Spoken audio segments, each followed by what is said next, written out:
Brothers are humbly requested to please move forward, inshallah. Fill in the gaps.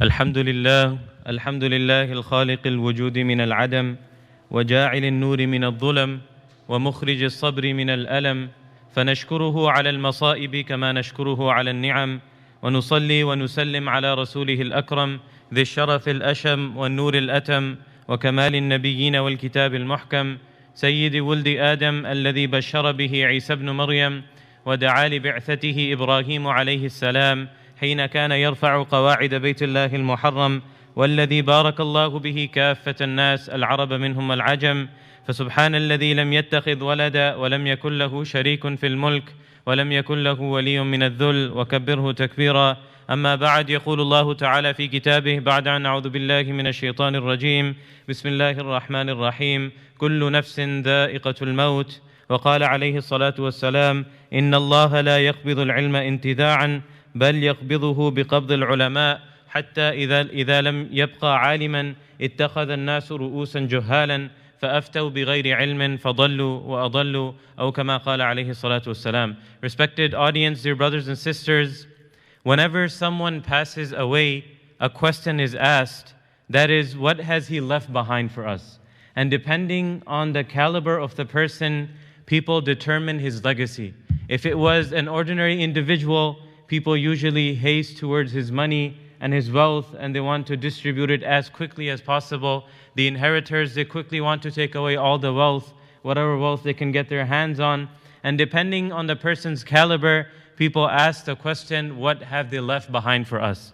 A similar question is asked when a head of state passes away. They ask, what is his legacy?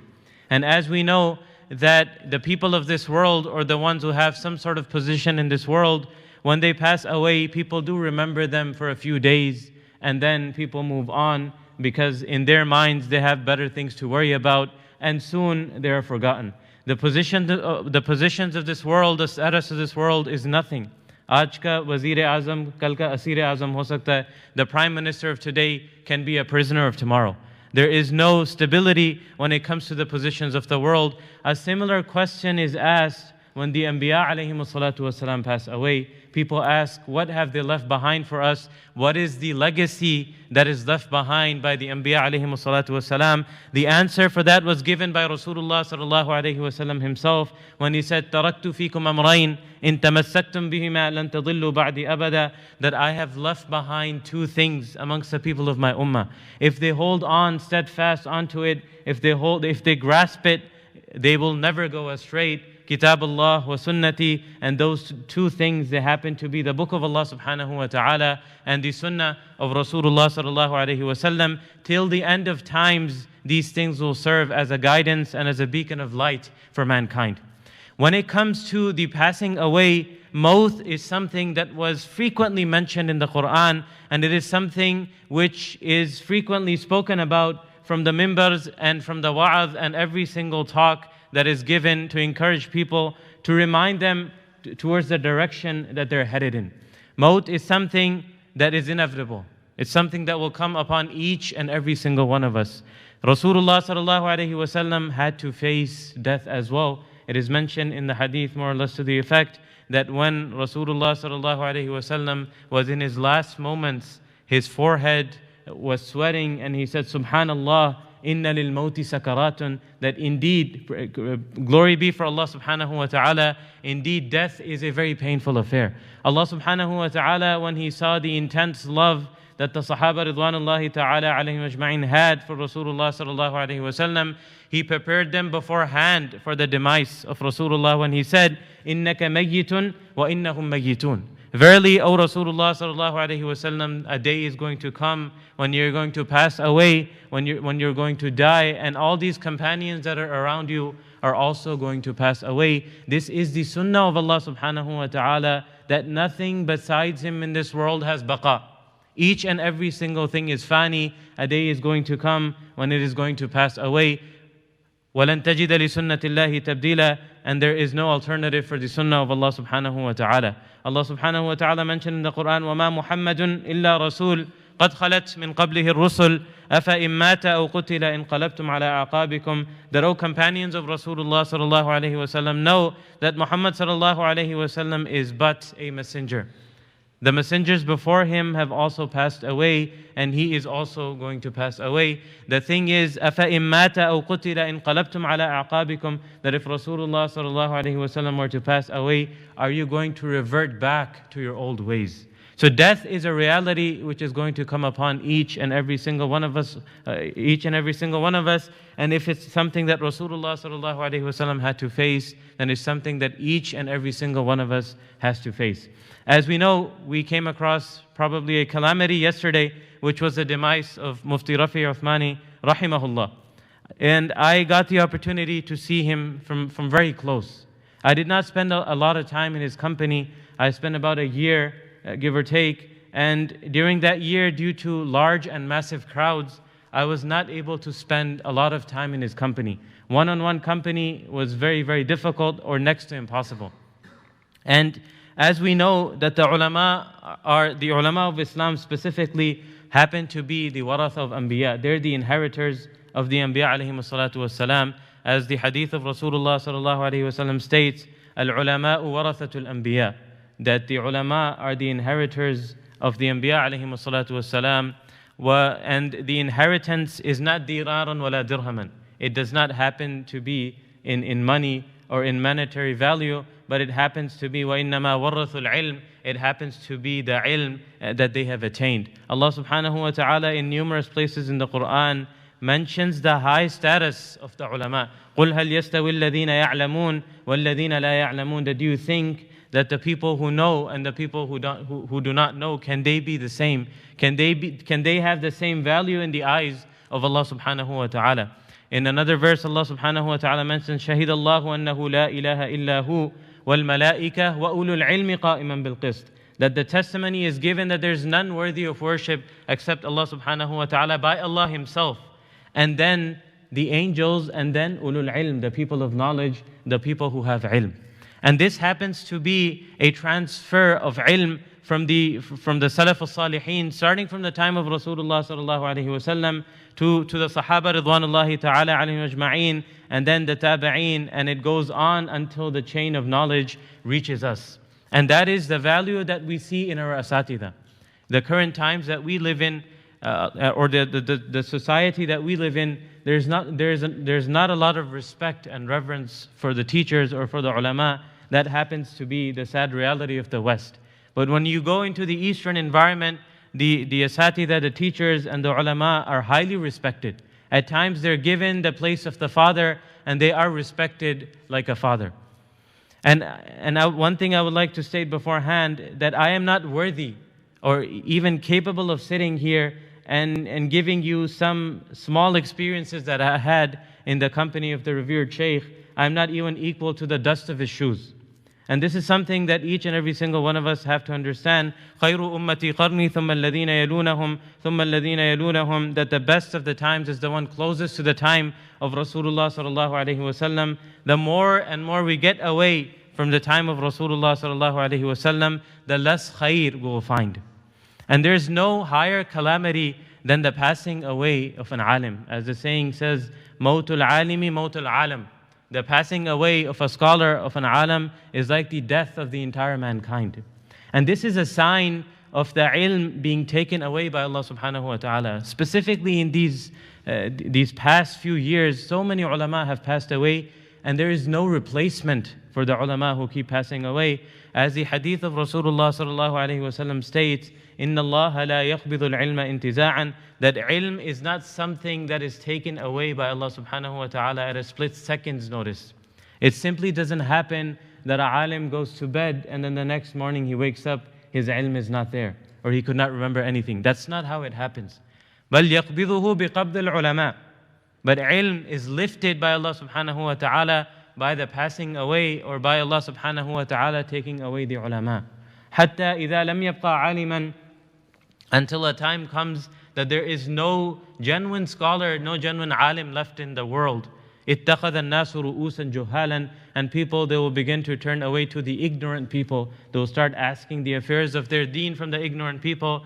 فَأَفْتَوْا بِغَيْرِ عِلْمٍ فَضَلُّوا وَأَضَلُّوا. And they will start to give the knowledge of deen even though they have never studied, they have never been in a formal setting where they acquire Islamic studies or where they learn ulum shar'iyya. فَضَلُّوا وَأَضَلُّوا. They themselves will be misguided and they will take away multiple people on the same path of misguidance with them. So the passing away of ulama is definitely the biggest calamity for us. It is a sign that the ilm of Allah subhanahu wa ta'ala, the ulum sharia, is gradually being taken away. And there is no replacement whatsoever. We know ourselves. If we look in the lands that we live in, we simply don't have the ulama of the same caliber. And even the ulama that are passing away in those areas in the eastern lands, there's simply no one who can get up and say that I will take their place. Yes, there will be alternatives, but they will not be the same.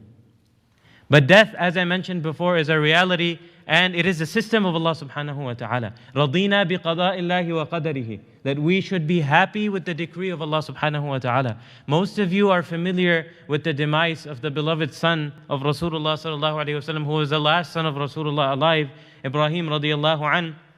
The message came to Rasulullah sallallahu alayhi wa sallam that, Ya Rasulullah, your son is in the last stages of his life. Please accompany us to see him. Rasulullah sallallahu alayhi wa sallam went to his house. The child was brought forth and he was placed in the lap of Rasulullah sallallahu alayhi wa sallam, and he was breathing his last in the lap of Rasulullah. So his eyes became teary.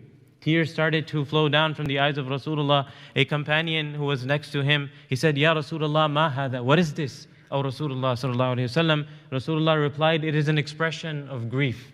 Then he said, Inna al-ayna la tadma'. The eyes are becoming teary. Wa inna al-qalba la yahzan. And the heart is heavy with grief. وَلَا نَقُولُ إِلَّا مَا يُرْضِي رَبُّنَا. But the tongue will only utter what will make Allah subhanahu wa ta'ala happy. And this is the prime example of رَضِينَا بِقَضَاءِ اللَّهِ وَقَدَرِهِ, that we are happy with the decree of Allah subhanahu wa ta'ala. And inna lillahi wa inna ilayhi raji'un. Verily we come from Allah subhanahu wa ta'ala and we will return back to Allah subhanahu wa ta'ala. What bigger calamity was than the passing of Rasulullah sallallahu alayhi wa sallam and his companions? It is mentioned that when Umar ibn al-Khattab radiyallahu anh passed away, Abdullah ibn Mas'ud radiyallahu anh said that ذَهَبَ نِصْفُ الْعِلْمِ, that more than half of the knowledge, and in some narrations it's mentioned about 90% of the knowledge has gone away. وَهِيَ ثُلْمَةٌ لَا يُمْكِنْ تَغَيُّرُهَا. And then he said, it is a gap.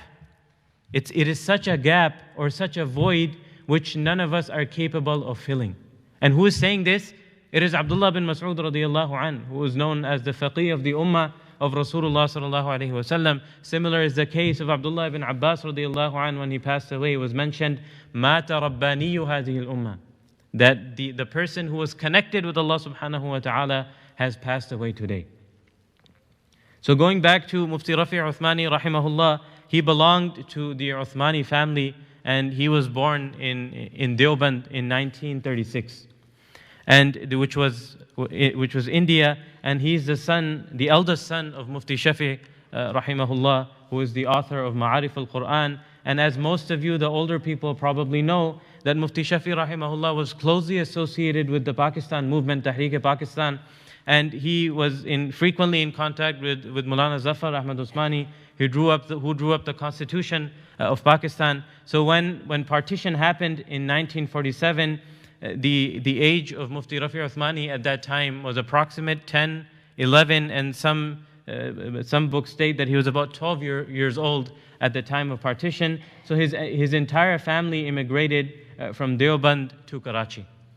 The entire family immigrated from Deoband to Karachi, and at that time, before coming to Pakistan, he was enrolled in Hifz at Darul Deoband, and that is where he started his Hifz. When he came to Pakistan, he completed his Hifz over there, and as the government was allotting similar value to the people who had left or who had immigrated, so his father was also allotted a piece of land in Pakistan so that he could make a madrasa over there. And Mufti Rafi Uthmani himself mentioned this in class. He said that at that time, there were no madrasas in Pakistan. On the Indian side, there were multiple madaris. But on the Pakistani side, after partition, I'm talking 1947, there were no madaris in Pakistan at that time. There's only one madrasa, which was in Sakhar, and that was also a Hifz madrasa. Imagine the state of the Muslims of that time. This is the country, it's Pakistan itself, and they're the people who are striving to develop or as a separate country or Muslim lands. But in the entire subcontinent, specifically on this side, there was nobody. There were no madaris. There's only one his madrasa, and there was also another madrasa which was in Akora Khatak, but that is towards the west. It's far away from south or the eastern lands. So Mufti Shafi Uthmani, Hafidhahullah, he established the first madrasa in Pakistan, which is known as Darul Karachi. The location, as he mentioned himself, was in the midst of a locality of 6. That is why the name of it was Nanakwada.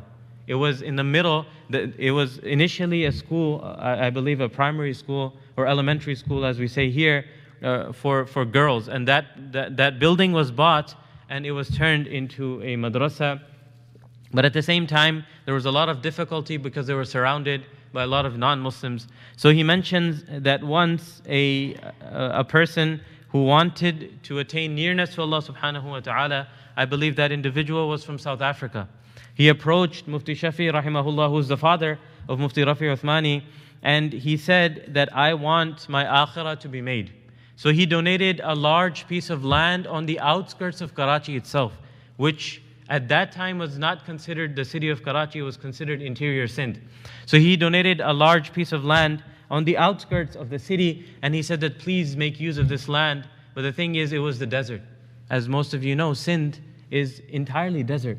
And for miles and miles, there's no civilization, there's no access to water. So if you're not living near the city or near the villages, you're on your own.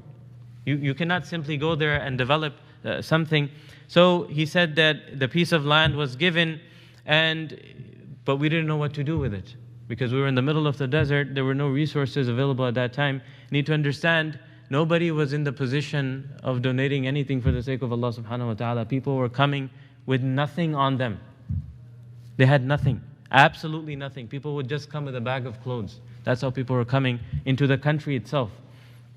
So he says that a person approached him and he said that you can accept a piece of land and I will try to build a few buildings on those lands. And he mentioned, Mufti Rafi Uthmani was smiling when he said that at that time the person spent 80,000 rupees to build 2 buildings.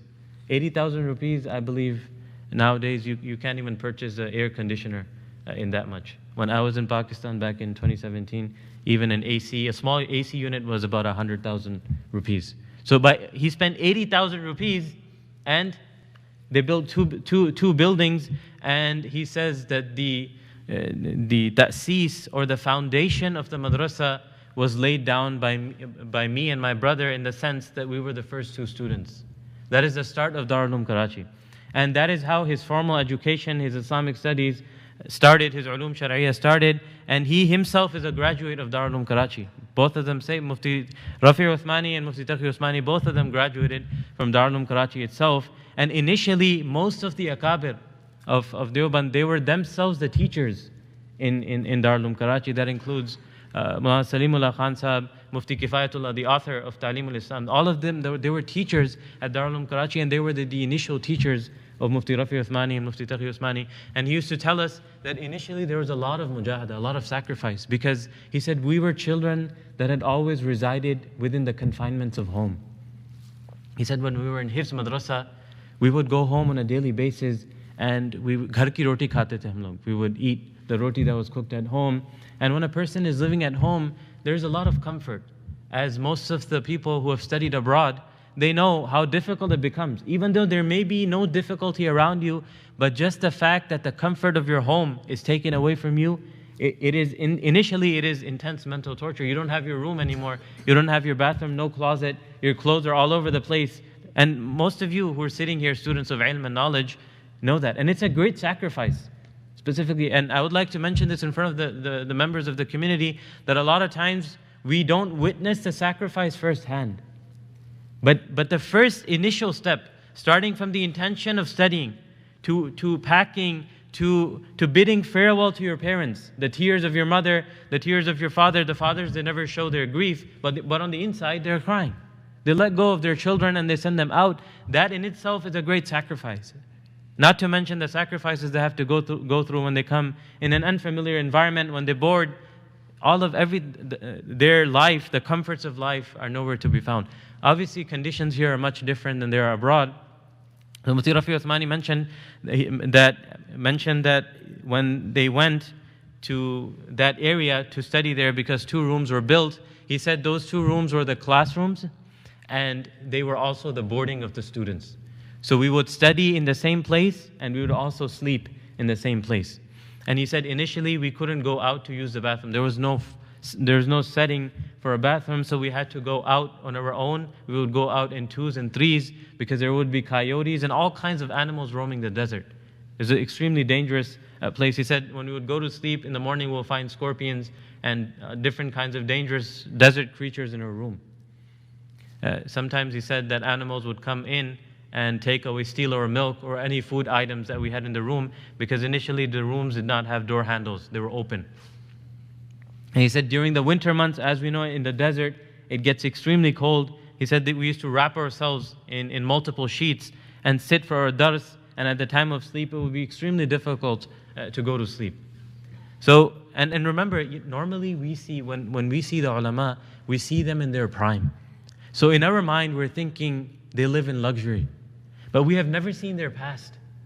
We have never seen the sacrifices they went through for the sake of the deen of Allah subhanahu wa ta'ala. They left their home, which was in India, now they've immigrated to Pakistan. They have nothing on board. Now he's living in the middle of the desert, in a room, away from his parents. And he mentioned that the name of that place was Sarafi Gort, I believe. Gort in the Sindhi language is known as a village. So he said there would be villages nearby, but the people, they did not want to associate themselves with the people of the madrasa. He said once in a week or sometimes after 2 weeks, we would try to hitch a ride to the city so that we could meet our father, who was living and residing in the city. He said there was no formal mode of transportation, so sometimes we would get on the back of a pickup or we would hang on the back of a bus, and that is how we would get to the city of Karachi. Then he mentioned that during the time of, I believe it was Ayub Khan, who was one of the presidents of Pakistan, he said that he concentrated specifically in the city of Karachi, and he said that what's the problem that the muhajirin, the people who have immigrated after 10 years of the establishment of Pakistan, they're still living on the streets. So he said that he designated areas that were to become the new localities.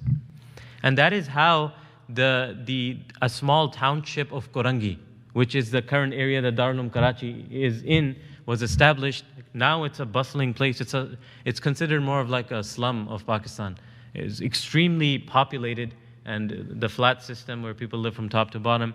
And I remember as students, when we would step out of Darul Karachi, it would be complete chaos. Some of you who have seen Darul Karachi know that there's a lot of organization there. Once you enter through the gates of Darul Karachi, it's complete silence. On the outside there are factories, there are trucks, there's noise of traffic, but the moment you enter the vicinity of Darul Karachi, it's complete silence. Everything's organized. There's cleanliness everywhere. Even grass is usually maintained. They have roads inside. It's very, very organized.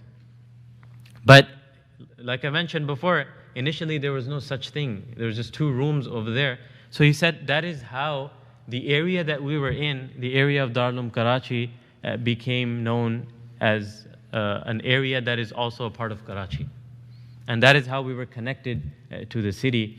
And then he mentioned that even then, the sacrifices were not over, because the city is still there, but at the same time, the buildings, none of those things that we see currently, where they existed in any way or form. It took many, many years before a place of that caliber was established. I believe in 1976, when his father, Mufti Shafi, rahimahullah, passed away, Mufti Rafi Uthmani, as he was the oldest son, he became Sadr, or the president of Darul Karachi. And even while we were studying, he used to come on a daily basis to teach Muslim Sharif, and he also had multiple classes in the Ifta program. He used to go to the Darul Ifta. But most of the people who know Mufti Rafi Uthmani know that he was closely connected with the administration. He was the one who ran most of the administration aspects of Darul Karachi, and all of that was handled by Mufti Rafi Uthmani himself. For those of you who know the mizaj and the temperament of Mufti Taqi Uthmani, if anyone knows, please raise your hand. What is the temperament or the mizaj of Mufti Taqi Uthmani, hafidhahullah? He's very humble and soft. I remember the first time I saw him, the thing that struck out the most to me was I saw him from a distance, was that his one pancha of his shalwar was all the way up to halfway towards his calves, and the other one was down. It was like this. I was thinking that this is one of the greatest individuals. From an Islamic perspective, he's one of the most influential personalities, and this is how he is. His topi sometimes is not straight, it's usually tilted towards the side, and if someone does not recognize him, they would not know who he is. That's how he mingles amongst the students, or when he is amongst the people of Darul Karachi, nobody would be able to recognize him. An outsider would definitely not know that this is Mufti Taqi Uthmani. And similar aspect was mentioned about Rasulullah sallallahu alaihi wasallam. Adi ibn Hatim radiyallahu an, who was a rahib, a Christian pastor when he accepted Islam. Later on he stated that the first thing that struck out to me, the moment I entered the presence of Rasulullah sallallahu alaihi wasallam, was how he interacted with the people, how he mingled with the people, how close people were sitting to him. There was no distance between him and the people. They would mingle with the people, and when they were amongst the masses of the people, they would be considered one of them. Similar is stated about Umar ibn al-Khattab radiyallahu anh, that when an outsider would come, they would ask, "Where's Umar ibn al-Khattab?" And at times, Sahaba say that we would point them in the direction of a tree, and Umar ibn al-Khattab radiyallahu anh would be sleeping beneath that tree. This is the state of the people who rule 2/3 of the Islamic empire. Nowadays, we get a little bit of ilm and knowledge, and we're arrogant. We walk around and we demand respect. May Allah subhanahu wa ta'ala forgive us. These are the inner diseases that we have on the inside. But when we look at the akabir, the people that we look up to, this is their state. So Mufti Taqi Uthmani is extremely humble, and Mufti Rafi Uthmani was, now I don't want to say the opposite of that, but what I want to state here is that Mufti Rafi Uthmani was extremely organized. From his topi to his shoes. Each and every single thing. He would come out on a daily, he would always wear white. And it would always be pressed. As opposed to Mufti Taqi Uthmani, I never saw his clothes. His clothes were never pressed. And when he would come to class, wallahi, at times I would think that he looked like a king. And even the way he spoke, he would usually say, "Hum aapse farma rahe hain. Hum aapse farma rahe hain." And usually when you use sighatul jama, it's used in a place of authority, in a position of authority, and rightfully so. That you notice that the mizaj of the Sahaba radwanullahi ta'ala and majma'in differed. You have the temperament of Abu Bakr radiallahu an, extremely humble. You have Abu Hurairah radiallahu an, who was also extremely humble. But you have Umar ibn al-Khattab radiallahu an, for the sake of the deen of Allah subhanahu wa ta'ala, he was extremely harsh. And Mufti Rafi Uthmani was the teacher that we were probably most scared of. Because if he saw you, I'm sure the students can relate that if you're breaking any rules and you see someone who is in the place of implementing the rules, I know who's in your mind right now, you immediately straighten up and you don't want to be seen by that individual. Mufti Rafi Uthmani, I remember at once he scolded a student who was walking on the grass. He said, "We made a sidewalk for you. Why are you not walking on the sidewalk? Why are you walking on the grass?" And even whenever he would walk in class, all the students would stand up out of respect for him. And wallahi, this is the respect that is shown to the teachers. And this is the place of the teacher that we need to give him. And I'm not saying that all of the respect needs to be outwardly, in the sense that, usually you shy away when the teacher's coming or you shake their hand. No, the respect also needs to be in the heart. That when the teacher is saying something, we need to accept that even though we may not like it. And I'm mentioning this because there are multiple students here amongst us, that many a times it's very easy for us to get close to a teacher whose mentality aligns with ours, for example. Or if it's a softer teacher, we usually want to get close to them and we say he's the best teacher. But remember, the best of the teacher is the one who calls you out when you're doing wrong. And that is a time, it's a test for us, whether we are humble enough to heed the advice and to take the teacher, or to take the teacher's advice, or at that time we become arrogant and we say that I do not want to accept. And this is something that we need to take away as well, that the respect needs to be zahiri and batini. And at the end of the day, the ulama who are transferring ilm and knowledge to you, they're warathatul anbiya. They're the inheritors of anbiya. And this is something that we need to hold dear. And this is a notion that we should have within our hearts as well, that the azama needs to come from the inside. So Mufti Rafi Uthmani, the few occasions where I was able to attain a one-on-one session with him, like I mentioned, it's very, very difficult. Most of the students, what we would do is that we would try to wait either by their homes. So when they would exit and they would walk towards the masjid, as some of you who may have been to Darul Karachi know, that the housing section for the teachers is towards the back. So it's a 5 to 7 minute walk to the masjid. So students would usually wait by their homes and walk with them to the masjid, and then walk back with them to their homes. And a lot of times, because, for example, my graduating class was about 500, I don't remember correctly now, but it was about 500. We started off with 520. By the time we graduated, we were about 560 students. So it's extremely difficult to remember every person by their face and by their name. So I would frequently meet Mufti Taqi Uthmani. I would try walking with him. And the first thing they ask, the way they identify students in Darul Karachi is with your name. But due to excessive students, at some point there would be 20,000 to 30,000 students on the premises. So the way they identify you is through your city. So you're either Karachiwi, or you're Islamabadi, you're Multani, you're Amriki, you're Biritani. Your name is going to have that. Even the ID card that we get, the student ID, it has your city or the name of your country next to it. That is how they identify you. So whenever we would meet any of the Dora teachers, and the Dora teachers was the most difficult to get hold of, the first thing they would ask you is your name, and then they will ask you, where are you from? And normally, foreign students, although we don't deserve any attention, and we're not worthy of any attention whatsoever, but sometimes the students do give a little bit of more attention to the foreign students with the intention they have in mind is that these people are going to go to areas where there are less Muslims, where there's a lack of deen or lack of understanding of deen. So there should be a transfer of deen somewhat, so that when these people leave, they leave with the right mindset and they can educate the masses when they get back to their respective countries. That is the only reason why they might have given a little bit of more attention to the foreigners. So I remember the few times that I was able to meet Mufti Taqi Uthmani, he would always ask me, where are you from? And then when I would say America, he would always tell me or give me some sort of guidance on how to deal with the situation and the issues over here. But he didn't remember. So if I would meet him the next day, he would ask me to recount who am I exactly. Or if I would meet him the week afterwards, he would always ask me again, who are you? Remind me. But Mufti Rafi Uthmani, I remember the first joy that I felt. I was about a week into my term, and on the first day I met Mufti Rafi Uthmani, rahimahullah, rahmatan wasi'ah. And usually when you're taking admission, there is a ta'aruf process, an introduction process, and they get to know everything about you. A week later, when I met him, he was exiting the masjid and he saw me. He didn't move his neck a lot. If he would turn, he would usually turn with his entire side due to old age. So when he saw me, he pointed his finger at me and he said, Amriki, you're the American? I was so happy that he remembered. And then he remembered though. And I remember till the end of the year, whenever I would walk up to him or whenever I would try to walk home with him, he remembered. And that's the first thing that hit me yesterday when I heard the news, that he was the teacher that I could say that we were the most closest to. Even though he had the highest place in the idara itself.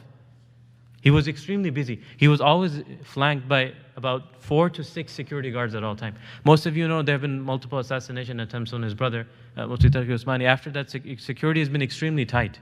They have barbed wire and usually guards standing outside of their homes. So it's extremely difficult to gain access to them. But when it came to the students, he would still give them room and he would still speak to them and give them their attention. One thing that he would extremely be annoyed by was handshaking. As you know, when you're a person of that caliber, you have hundreds and thousands of people meeting you every day. Imagine if you have to shake hands, and if you're old. He had extreme difficulty raising his hand and shaking them. But as you know, specifically for us culturally, the first thing we do is, before we even say salam, is we shake hands. He would get extremely annoyed. And a few times in class, he mentioned that you guys need to stop the musafaha bazi. Whenever you walk up to me, please loudly say assalamu alaikum, but don't try to shake my hands. I'm old and I'm weak. it's extremely difficult for me. But even then I would notice that he would still shake hands with the students. Afterwards as well, I noticed that even it was extremely difficult. And usually his khadim who would be next to him would slap the hand away. But I have seen him on multiple occasions, he would still raise his hands to shake their hands. This is the humility of the ulama. And again, I'm saying that today we study ilm for a year or a few weeks, and we're usually arrogant, and we think we're on the top of the world. But when we look towards our mashayikh, the humility that you see in them, the more their ilm was filled, the more they became filled with ilm, the more humble they became. And this is the exact practice of Rasulullah sallallahu alaihi wasallam and the Sahaba ridwanullahi ta'ala alayhim ajma'een. Once again, I would mention the fact that the thing that we take away home from this is that these people are precious. And they're passing away at a rapid pace. If we have the opportunity to be in their company, a lot of times students do ask, whether they should study abroad or no. And I always say something that some people are still alive, the people that even a single glance for them is good for you.